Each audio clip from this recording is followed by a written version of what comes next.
ये कहानी है एक कुंफू मास्टर की, जिसका नाम है इप मैन। मास्टर इप अपने परिवार के साथ खाना खा रहा होता है। तभी उसे पता चलता है मास्टर लियू उससे मिलने आया है। मास्टर लियू उससे कहता है वो यहाँ एक मार्शल आर्ट स्कूल खोल रहा है और उसने विंग चंग एक्सपर्ट मास्टर इप के बारे में बहुत सुना है। वो बस ये जानना चाहता है कि कौन बेहतर है। मास्टर इप कहता है फिर किसी दिन, अभी मैं अपने परिवार के साथ खाना खा रहा हूँ। लेकिन मास्टर लियू कहता है वो इंतजार करेगा। मास्टर इप मास्टर लियू को भी साथ खाना खाने के लिए कहता है। डिनर के बाद वो दोनों आमने सामने होते हैं। मास्टर इप बड़ी आसानी से लियू को हरा देता है। वहीं एक लड़का ये सब देख लेता है। मास्टर लियू इप से कहता है कि इस मैच के बारे में किसी को मत बताना, पर पूरे मोहल्ले को ये पता चल जाता है कि मास्टर इप ने मास्टर लियू को हरा दिया है। इप एक रेस्टोरेंट में आता है।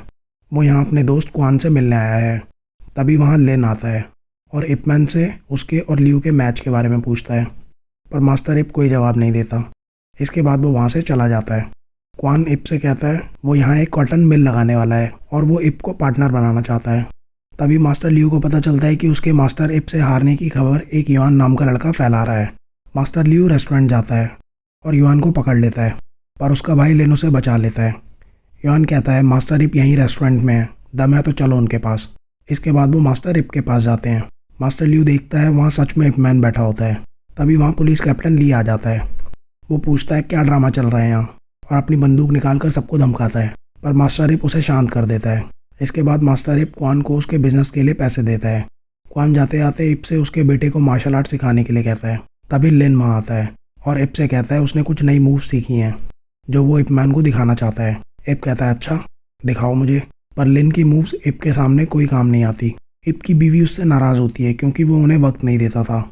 अगले दिन शहर में जिन नाम का एक आदमी अपने कुछ साथियों के साथ आता है। वो मार्शल आर्ट स्कूल से जाता है और वहाँ के मास्टर्स से लड़ने के लिए कहता है। वो एक एक करके सभी स्कूल्स के मास्टर्स को हरा देता है। वहीं इप मैन की बीवी और बेटा उससे नाराज़ होते हैं। तभी वहाँ लिन आता है और इप मैन को इस बारे में बताता है। वहीं बाजार में जिन सभी मास्टर्स को हरा रहा होता है, लास्ट में वो लड़ता है मास्टर लियू से और उसे भी हरा देता है। इसके बाद जिन और उसके साथी अपनी जीत का जश्न मना रहे होते हैं। तभी एक आदमी कहता है तुमने बच्चों को हराया है। जिन पूछता है कौन है यहाँ का सबसे तगड़ा कुंफू मास्टर। वो उसे इप मैन का नाम बताता है। इसके बाद जिन अपने साथियों के साथ और सभी लोगों को लेके इप मैन के घर पहुँचता है और उसे लड़ने के लिए कहता है, पर इप मैन उसे वहाँ से निकल जाने के लिए कहता है। लेकिन वो तो घर के अंदर ही घुस आता है। जिन इप मैन को उसकी बीवी के सामने फिर से लड़ने को कहता है, पर उसकी बीवी कहती है ये मेरा घर है, कोई मार्शल आर्ट स्कूल नहीं, निकल जाओ यहाँ से। इसके बाद वो इप मैन की बेइज्जती करता है। तभी चैंग इप मैन को कहती है मेरे घर की चीज़ें टूटनी नहीं चाहिए, और वहाँ से चली जाती है। कैप्टन ली भी वहाँ पहुँच जाता है।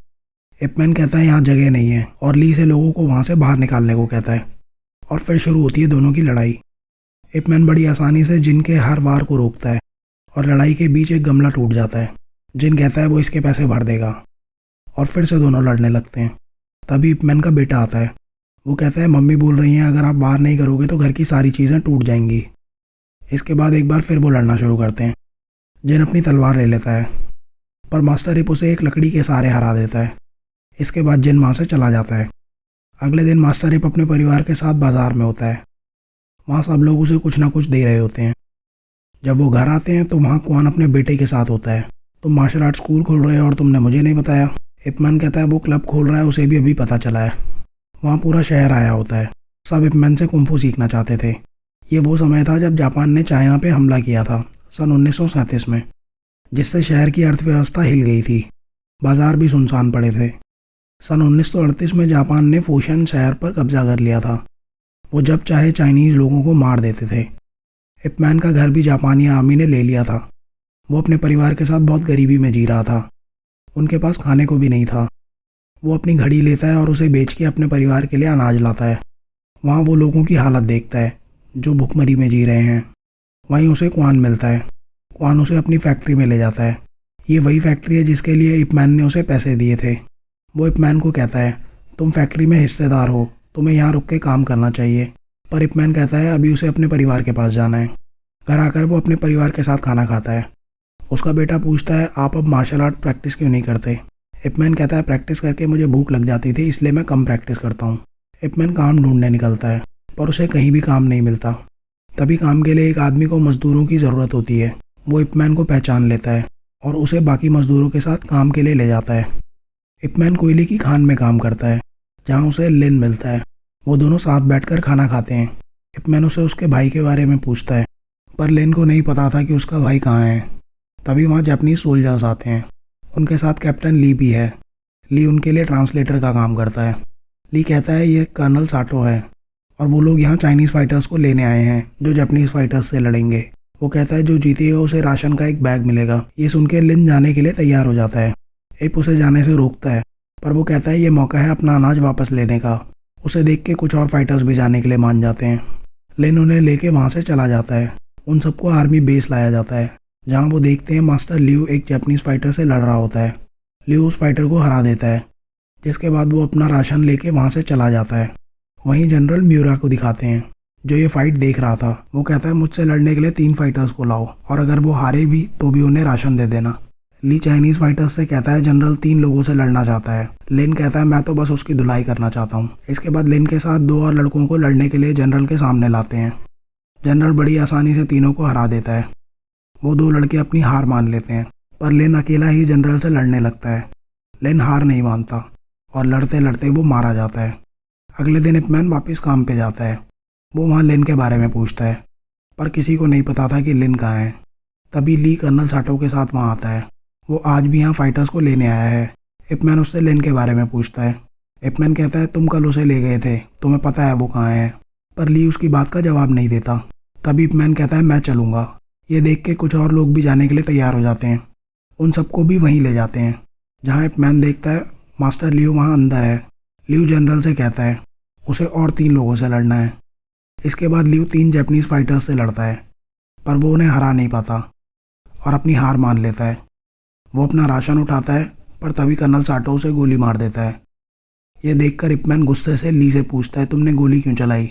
जनरल म्यूरा साटो से बोलता है आगे से ऐसा नहीं होना चाहिए, ये जगह सिर्फ टूर्नामेंट्स के लिए है, गोली चलाने के लिए नहीं। साटो ली से नेक्स्ट फाइटर को लाने के लिए कहता है। ली के पूछने पर इपमैन कहता है मैं लड़ूंगा। इपमैन पूछता है क्या लिन को भी पीट पीट के मार दिया था। इसके बाद इपमैन अंदर आता है। वो कहता है मुझे 10 लोगों से लड़ना है। ये सुनकर जनरल के होश उड़ जाते हैं।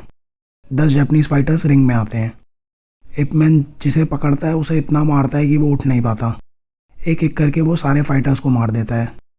जनरल इपमैन से इम्प्रेस होता है। वो उसे दोबारा यहाँ आने को कहता है। फिर वो उससे उसका नाम पूछता है, जिस पे इपमैन कहता है वो एक चाइनीज़ है। इपमैन मास्टर लियू का राशन लेके वहाँ से चला जाता है। वो राशन मास्टर लियू की फैमिली को दे देता है। बाहर उसे ली मिलता है। वो ली से कहता है तुम अपने लोगों को वहाँ मरता हुआ कैसे देख सकते हो, तुम्हें शर्म नहीं आती। इसके बाद इपमैन घर आता है। चैंग उसके हाथ पे लगी चोट देख लेती है। वो उसके हाथ पर दवा लगाती है। इसके बाद एक ट्रक को दिखाते हैं, जिसे एक आदमी लूटने आया है। ये जिन है। जिन और उसके साथी उस ट्रक में क्वान की फैक्ट्री आते हैं। जिन क्वान को पीटने लगता है। क्वान का बेटा इपमैन को आके ये बताता है। जिन क्वान से कहता है तुम्हारा माल मेरे पास है और अगर तुम्हें वो वापस चाहिए तो उसे जिन से खरीदना होगा। लेकिन क्वान कहता है उसके पास पैसे नहीं हैं। जिन उसे पैसे जमा करने के लिए कुछ वक्त देता है और वहाँ से चला जाता है। जब इपमैन वहाँ पहुँचता है तो क्वान उससे कहता है उसे और उसके वर्कर्स को कुंफू सिखाने के लिए, ताकि वो लोग अपनी रक्षा कर सकें। इसके बाद फैक्ट्री में इपमैन उन सबको कुंफू सिखाता है। कुछ दिन बाद जनरल ली से पूछता है इपमैन कहाँ है, वो आया क्यों नहीं अभी तक। ली कहता है उसे नहीं पता इपमैन कहाँ है। जनरल कहता है ढूंढो उसे, पर ली कहता है उसे नहीं पता वो कहाँ होगा। इसके बाद साटो उसे बुरी तरह पीटता है। इपमैन घर पर होता है, तभी उससे मिलने ली आता है। वो कहता है जनरल उससे मिलना चाहता है। उसके पीछे पीछे साटो भी वहाँ आ जाता है। साटो चैंग को देख लेता है और उसके पास जाने लगता है, पर इपमैन उसे और उसके साथ आए सिपाहियों को मार के बेहोश कर देता है। बेहोश साटो पे ली भी अपना हाथ साफ कर लेता है। इसके बाद वो इपमैन और उसके परिवार को लेके वहाँ से चला जाता है। साटो बाद में फिर से ली की धुलाई करता है। वो कहता है ली ने इपमैन को और उसके परिवार को वहाँ से जाने कैसे दिया। जनरल साटो से कहता है सिपाहियों से कहो इपमैन को ढूंढने के लिए। ली वहाँ लहूलुहान पड़ा होता है। बाद में वो अपने घर आता है। उसने अपने घर में ही इपमैन को छुपाया था। वो चैंग के लिए कुछ कपड़े लाता है। ली के वहाँ से जाने के बाद इप चैंग से कहता है उन्हें शहर छोड़ के जाना होगा। इसके बाद सीन दिखाते हैं फैक्ट्री का, जहाँ जिन फिर से अपने आदमियों के साथ आता है, पर इस बार वर्कर्स थोड़ा बहुत कुंफू सीख चुके होते हैं। जिन पूछता है मेरे पैसे कहाँ हैं। क्वान का बेटा कहता है हम तुम्हें पैसे नहीं देंगे। वो इपमैन के स्टाइल विंग चुंग से जिन के एक आदमी को मारता है। इसके बाद जिन कहता है धुलाई करो सबकी। वर्कर्स और जिन के आदमियों के बीच लड़ाई शुरू हो जाती है। वर्कर्स ज़्यादा कुछ कर नहीं पाते। तभी इपमैन वहाँ आ जाता है और जिन के आदमियों की धुलाई शुरू कर देता है। इपमैन को वहाँ देखकर जिन थोड़ा हिल जाता है। वो कहता है तुम फिर से बीच में आ रहे हो, तुम मुझे शहर से भगाना चाहते हो। इसके बाद जिन और युआन इपमैन से लड़ने लगते हैं। इपमैन जिन की धुलाई कर देता है। जिन अपने आदमियों के साथ वहाँ से चला जाता है। इपमैन युआन को बताता है कि उसका भाई लेन मर चुका है। इसके बाद दिखाते हैं ली भागता हुआ घर पहुँचता है। वो इपमैन को बताता है फैक्ट्री में जनरल अपने सिपाहियों के साथ आया है और वो इपमैन को वहाँ जाने से मना करता है। इसके बाद फैक्ट्री का सीन दिखाते हैं। साटो क्वान को पीट रहा होता है, तभी वहाँ इपमैन आ जाता है। साटो इपमैन को गोली मारने वाला होता है, पर जनरल म्यूरा उसे रोक देता है। जनरल इपमैन से कहता है मेरे सोल्जर्स को कुंफू सिखाओ और मैं तुम्हें नहीं मारूंगा। लेकिन इपमैन कहता है वो जापानीज़ को नहीं सिखाएगा। वो कहता है अगर तुम मुझे लड़ता हुआ देखना चाहते हो तो मैं तुमसे लड़ने के लिए तैयार हूँ। वो क्वान से कहता है मेरी बीवी और बेटे को यहाँ से दूर ले जाओ। इसके बाद वो इपमैन को ले जाते हैं। जेल में म्यूरा इपमैन के लिए खाना लाता है। म्यूरा कहता है जिंदा रहना है तो मेरे सिपाहियों को कुंफू सिखाना होगा। इपमैन कहता है तुमने मेरे लोगों को मारा है और वो उसको दिया खाना खाने से मना कर देता है। म्यूरा कहता है हम सबके सामने लड़ेंगे। इसके बाद वो वहाँ से चला जाता है। क्वान चैंग और उसके बेटे को शहर से दूर ले जा रहा होता है। वो कहता है मैंने इपमैन से वादा किया है तुम्हें यहाँ से सही सलामत ले जाने का। और दूसरी तरफ म्यूरा और इपमैन के मुकाबले की तैयारी चल रही होती है। चैंग क्वान से कहती है मैंने कभी भी इपमैन के कुंफू को सपोर्ट नहीं किया और आज ये उसकी ज़िंदगी का आखिरी मुकाबला हो सकता है। तभी इपमैन को मुकाबले के लिए आता दिखाते हैं। जनरल के रात को इपमैन से मिलने के बाद साटो वहाँ उससे मिलने आया था और उसने इपमैन से कहा था अगर वो मुकाबला जीता तो साटो उसे मार देगा। दोनों अपनी अपनी पोजीशन लेते हैं और लड़ाई शुरू होती है। इपमैन एक देता है म्यूरा के। इपमैन म्यूरा पे भारी पड़ रहा होता है। तभी म्यूरा एक किक से इपमैन को नीचे गिराने की कोशिश करता है, पर इपमैन अपने को संभाल लेता है। इसके बाद इपमैन एक धोबी पछाड़ देता है और म्यूरा के पेट को पंचिंग बैग बना देता है। अब म्यूरा का टाइम आ गया था। तभी क्वान चैंग को लेके वहाँ पहुँच जाता है। वहाँ इपमैन म्यूरा की हालत ख़राब कर देता है। वो उसे किसी पंचिंग बैग की तरह मार रहा होता है और फिर म्यूरा का खेल खत्म। लोग इपमैन का नाम ज़ोर ज़ोर से पुकारने लगते हैं। तभी साटो उसे गोली मार देता है और वो नीचे गिर जाता है। ली साटो को उसी की बंदूक से मार देता है। क्वान इपमैन और उसके परिवार को शहर से बाहर ले जाने में कामयाब हो जाता है और ये कहानी यहीं ख़त्म होती है। कैसी लगी ये फिल्म आपको कमेंट्स में ज़रूर बताना। मिलते हैं किसी और कहानी के साथ।